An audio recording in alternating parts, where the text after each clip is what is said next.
അപ്പം ഈ ഒരു വിഷയത്തിൽ നിരീക്ഷകൻ രാഹുൽ ഈശ്വർ കൂടെ ചേരുന്നുണ്ട് പ്രതികരിക്കാൻ. ശ്രീ രാഹുൽ ഈശ്വർ, നേപ്പാളിൽ എന്താണ് സംഭവിക്കുന്നത് എന്നാണ് എല്ലാവരും ഉറ്റുനോക്കുന്നത്. സോഷ്യൽ മീഡിയ നിരോധനത്തിനെതിരെയാണ് തെരുവിൽ യുദ്ധം അരങ്ങേറുന്നത്. ഇപ്പോഴും അതിലൊരയവും വന്നിട്ടില്ല. നിരവധി ആളുകൾക്ക് പരിക്കേറ്റു. അതിലുപരി മരണങ്ങൾ റിപ്പോർട്ട് ചെയ്യുകയാണ്. സർക്കാർ കൂടുതൽ തീരുമാനങ്ങളിലേക്ക് കടക്കാനുള്ളൊരു സാധ്യത തന്നെയാണ് നിലവിൽ ഉള്ളത്. ഈ ഒരു പ്രതിഷേധവുമായി ബന്ധപ്പെട്ട അഴിമതി വിരുദ്ധ പ്രതിഷേധങ്ങൾ, അങ്ങനെയൊക്കെ കുറേയധികം കാര്യങ്ങളാണ് ഇതിൻ്റെ ഒരു ആധികാരികമായി പറയുകയാണെങ്കിൽ മനസ്സിലാകുന്നത്. പക്ഷേ വ്യക്തമായിട്ട് തന്നെ ഇതൊരു സർക്കാരിൻ്റെ ഒരു രാഷ്ട്രീയ താല്പര്യമായിട്ട് നമുക്കിതിനെ കാണാൻ പറ്റുമോ, അല്ലെങ്കിൽ മറ്റേതെങ്കിലും ലക്ഷ്യം സർക്കാരിനുണ്ടോ? വളരെ കൗതുകത്തോടുകൂടി എന്നാൽ ആശങ്കയോടുകൂടി ലോകം നോക്കിക്കാണുന്ന ഒരു കാര്യമാണിത്.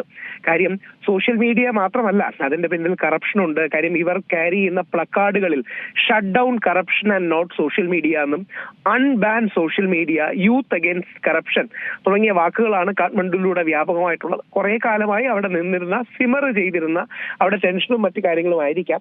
അതിനെ കൂടി കൺട്രോൾ ചെയ്യാൻ വേണ്ടിയാണ് സർക്കാർ സോഷ്യൽ മീഡിയയെ ബാൻ ചെയ്യുന്നത്. അങ്ങനെ ബാൻ ചെയ്തപ്പോൾ കൂടുതൽ ആൾക്കാർ തെരുവിലേക്ക് ഇറങ്ങുകയും നേപ്പാളിന്റെ നാഷണൽ ഫ്ലാഗ്, ദേശീയ പതാകയും അവരുടെ ആന്തവും ഒക്കെ പാടിക്കൊണ്ട് പാർലമെന്ററി കോംപ്ലക്സിലേക്ക് വരികയും ചെയ്തു. യുവത്വം അവിടെ ഫ്രസ്ട്രേറ്റഡ് ആണ് തുടങ്ങിയ കാര്യങ്ങളാണ് നമ്മൾ മനസ്സിലാക്കുന്നത്.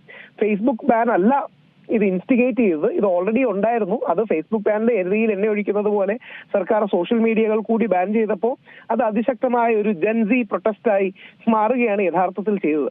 ഒരുപാട് യുവാക്കൾ അതിൽ പങ്കുചേരുന്നുണ്ട്. അത് വയലൻസ് ആകാതിരുന്നാൽ മതി. വയലന്റ് ആകാത്ത എല്ലാ സോഷ്യൽ സിവിൽ മൂവ്മെന്റും എല്ലാ രാജ്യത്തിനും ഗുണമാണ് ചെയ്തിട്ടുള്ളത്. അതാണ് മഹാത്മാഗാന്ധിയൊക്കെ നമുക്ക് കാണിച്ചു തന്നിട്ടുള്ളത്. പക്ഷേ വയലന്റ് പ്രൊട്ടസ്റ്റുകൾ വേണ്ട. നേപ്പാളിലെ യുവത്വവും, നേപ്പാൾ നമുക്കെല്ലാം അറിയുന്നത് പോലെ രാജഭരണത്തിൽ നിന്ന് കമ്മ്യൂണിസ്റ്റ്, മാവോയിസ്റ്റ് ചായ്വുള്ള സർക്കാരിലേക്കും തിരിച്ചു കൊണ്ടുവരാൻ ശ്രമിക്കുന്ന ശ്രമം, ഇങ്ങനെ നേപ്പാളിന് വളരെ കലാപകലുഷിതമായ സങ്കീർണമായ ഒരു ചരിത്രമുണ്ട്.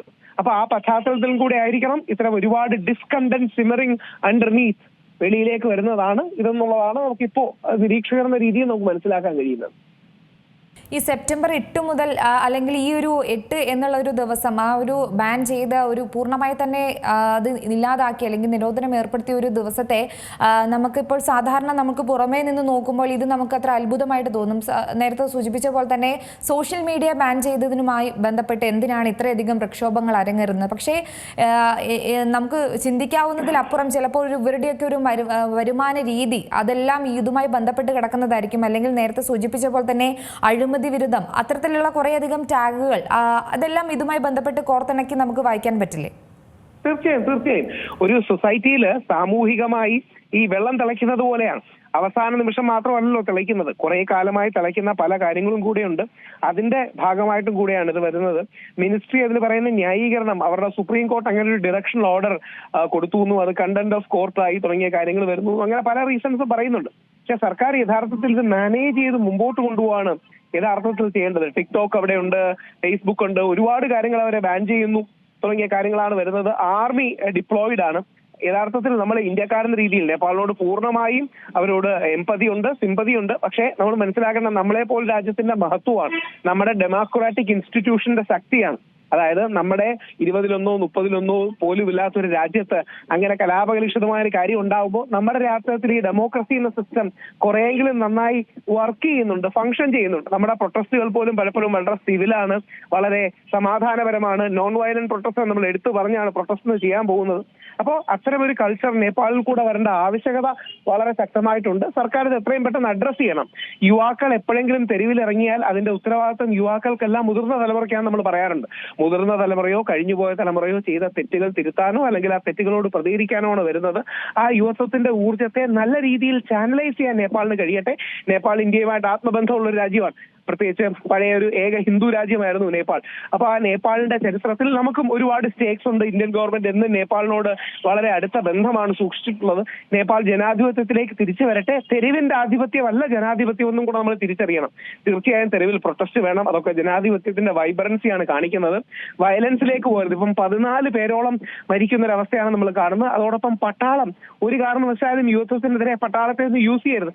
അത് കൂടുതൽ പ്രശ്നമാക്കിയേ ചെയ്യുള്ളൂ. അതുകൊണ്ട് നേപ്പാൾ തണുക്കട്ടെ, പെട്ടെന്ന് നമുക്ക് ഞാൻ സോൾവ് ചെയ്യാൻ ഇടപെട്ട് കഴിയും. ചോദിക്കുകയാണ് ശ്രീ രാഹുൽ, ഈ കമ്പനികൾ, ഈ നിരോധിച്ച കമ്പനികളെല്ലാം അവിടെ വീണ്ടും റീഓപ്പൺ ചെയ്ത് അവിടെ ഓഫീസുകളായിട്ട് തുറക്കുമ്പോൾ ഈ ഒരു നിരോധനം നീക്കുമെന്നാണ് നേപ്പാൾ സർക്കാർ പറയുന്നത്. പക്ഷേ അത് എത്രത്തോളം സാധ്യമാണ്? അങ്ങനെയാണെങ്കിൽ ഇനി ഈ ഒരു പ്രക്ഷോഭം ഇനിയും തുടരാനുള്ളൊരു സാധ്യത തന്നെയല്ലേ നിലനിൽക്കുന്നത്? അതൊരു വടംവലിയാണ്. ഒരിക്കൽ നമ്മളിങ്ങനെ ഒരു കലാപമോ പ്രക്ഷോഭമോ ഉണ്ടായി കഴിഞ്ഞാൽ പിന്നെ പലപ്പോഴും രണ്ടു ഭാഗത്തു നിന്ന് ആൾക്കാർ വടം വലിക്കുന്നത് പോലെയാണ്. ഇത് സർക്കാർ പറയുന്നത് കേട്ടിട്ട് മുട്ടാപ്പോക്ക് ന്യായങ്ങളാണെന്നാണ് പറയുന്നത്. ഇത്തരം കാര്യങ്ങൾക്കൊന്നും വലിയ അർത്ഥമില്ല. അപ്പൊ ഇന്ത്യ ടിക്ടോക്ക് ബാൻ ചെയ്തു. നമ്മുടെ നാട്ടിൽ ഒരുപാട് ടിക്ടോക്കേഴ്സ് ഉണ്ടായിരുന്നല്ലോ. പക്ഷേ നമ്മൾ ബാൻ ചെയ്യുന്ന രീതി, ആ ബാൻ ഇഫക്റ്റീവ്ലി കൊണ്ടുവരുന്നു, അത് സമൂഹത്തിലേക്ക് അക്സെപ്റ്റ് ചെയ്യുന്നു. നമ്മുടെ നാട്ടിൽ ടിക്ടോക്ക് ബാൻ ചെയ്യുമ്പോൾ അടുത്തൊരു ഇതിലേക്ക് മൈഗ്രേഷൻ ഉണ്ടായി. അപ്പൊ ഇതല്ല, അതിന്റെ താഴെ അന്തർലീനമായ ഒരുപാട് കാരണങ്ങൾ കാണാം. നേപ്പാളിലെ തൊഴിലില്ലായ്മ, നേപ്പാളിലെ ദാരിദ്ര്യം, നേപ്പാളിലെ യുവത്വത്തിന് വേണ്ട രീതിയിൽ അവസരം കിട്ടുന്നില്ല തുടങ്ങിയ കുറെ കാര്യങ്ങൾ കാണണം. ഇതെല്ലാം കൂടെ ഒരു മൊമെന്റായി, ഒരു സ്പാർക്കായി പൊട്ടിത്തെറിക്കുന്നതാണ്. അപ്പൊ the last straw that brokes the camel's back എന്ന് നമ്മൾ ഇംഗ്ലീഷിൽ പറയാറുണ്ടല്ലോ. അതായത് ഒരു സ്ട്രോ അവസാനം എടുത്തു വെക്കുമ്പോഴാണ് ക്യാമൽ താഴെ വീഴുന്നത്. പക്ഷെ അതിനു മുമ്പ് ഒരു ലോഡ് അതിന്റെ പുറത്ത് ഓൾറെഡി ഇരിപ്പുണ്ട്. അതിന്റെ എല്ലാം പശ്ചാത്തലത്തിൽ കൂടി ആയിരിക്കണം. അപ്പൊ അത് ആഴമേറിയ സോഷ്യോളജിക്കൽ വിശകലനങ്ങൾക്കും കൂടി വേണ്ടിവരും. എന്നാൽ നേപ്പാളിൽ എത്രയും പെട്ടെന്ന് സമാധാനം തിരിച്ചു വരട്ടെ. പ്രത്യേകിച്ച് ആൾക്കാരുടെ മരണമൊന്നും ഒരു കാരണവശാലും ജസ്റ്റിഫൈ പറയാൻ പറ്റാത്തതാണ്. വളരെയധികം നന്ദി ശ്രീ രാഹുൽ, ഈ അവസരത്തിൽ പ്രതികരിച്ചു.